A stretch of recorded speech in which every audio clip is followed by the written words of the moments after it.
ಮಳವಳ್ಳಿ ಕೊನೆ ಭಾಗಕ್ಕೆ ಕುಡಿಯೋದಕ್ಕೆ ನಮ್ಮಲ್ಲಿ ನೀರಿಲ್ಲ.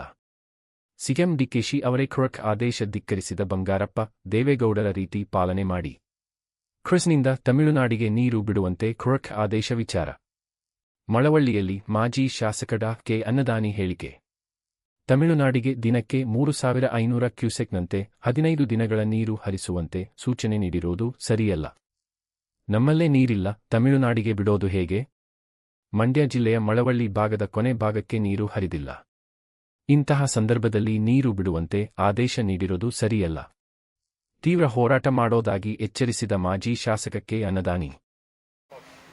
ಈಗೇನು ಒಂದು ದಿನಕ್ಕೆ 3500 ಕ್ಯೂಸೆಕ್ಸ್ ನೀರು ಬಿಡಬೇಕು ಅಂದರೆ 4 TMC ನೀರನ್ನು 15 ದಿನದ ಒಳಗಡೆ ಬಿಡಬೇಕು ಅಂತೇಳಿ ಪ್ರಾಧಿಕಾರ ಆದೇಶ ಮಾಡಿದೆ.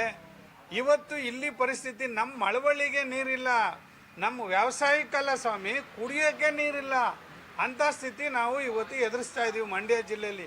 ನೀರು ಎಲ್ಲಿಂದ ಬಿಡೋಕ್ಕಾಗುತ್ತೆ? ಮಾನ್ಯ DK ಶಿವಕುಮಾರ್ ಜಿ ಅವರೇ, ನಾವು ಇಷ್ಟೇ ಹೇಳೋದು, ಯಾವುದೇ ಕಾರಣಕ್ಕೂ ಸಂದರ್ಭದಲ್ಲೂ ಬಂಗಾರಪ್ಪನವ್ರು ಏನು ನಿಲುವು ತಗೊಂಡಿದ್ರು ನೀರು ಬಿಡಲ್ಲ ಅಂತೇಳಿ, ದೇವೇಗೌಡ ಸಾಹೇಬ್ರು ಏನು ನೀರು ಬಿಡಲ್ಲ ಅಂತ ಹೇಳಿದ್ರು, ನಿಲುವು ತಗೊಂಡಿದ್ರು, ಆ ನಿಲುವಿಗೆ ನೀವು ಕಟಿಬದ್ಧರಾಗಿ ಇವತ್ತು ತಮಿಳ್ನಾಡಿಗೆ ಮಳೆ ಬರ್ತಕ್ಕಂಥದ್ದು ಅವಕಾಶ ಇದೆ. ಇನ್ನು ಮುಂದಿನ ತಿಂಗಳು ಮಳೆಗಾಲ ಅಲ್ಲಿ ತಮಿಳ್ನಾಡಲ್ಲಿ. ಇಲ್ಲಿ ಮಳೆಗಾಲ ಇದ್ದು ಒಟ್ಟೋಗಿದೆ, ಸಂಪೂರ್ಣವಾಗಿ ಮಳೆಗಾಲ ಕಂಪ್ಲೀಟ್ ನಾಶ. ಒಂದು ತೊಟ್ಟು ನೀರಿಲ್ಲ. ನಾವು ಮಳೆ ನಿರೀಕ್ಷೆ ಮಾಡೋಂಗಿಲ್ಲ. ನಿಮಗೆ ಮಳೆ ಬರುತ್ತೆ, ಕಾಯಿರಿ ನೀವು, ನಮಗೆ ನೀರಿಲ್ಲ. ದಯಮಾಡಿ DK ಶಿವಕುಮಾರ್ ಜಿ ಅವರೇ, ಯಾವ ಕಾರಣಕ್ಕೂ ಕೂಡ ನೀರು ಹರಿಸಬಾರ್ದು. ನೀವೇನಾದರೂ ನೀರು ಹರಿಸಿದ್ರೆ ಮಂಡ್ಯ ಜಿಲ್ಲೆಯಲ್ಲಿ ಮತ್ತೊಂದು ದೊಡ್ಡ ಪ್ರತಿಭಟನೆಯನ್ನು ನೀವು ಎದುರಿಸಬೇಕಾಗುತ್ತೆ ಅಂತ ಈ ಮುಖಾಂತರ ಮಾಜಿ ಶಾಸಕನಾಗಿ ನಿಮಗೆ ಎಚ್ಚರಿಕೆ ಕೊಡ್ತಾ ಇದ್ದೀನಿ.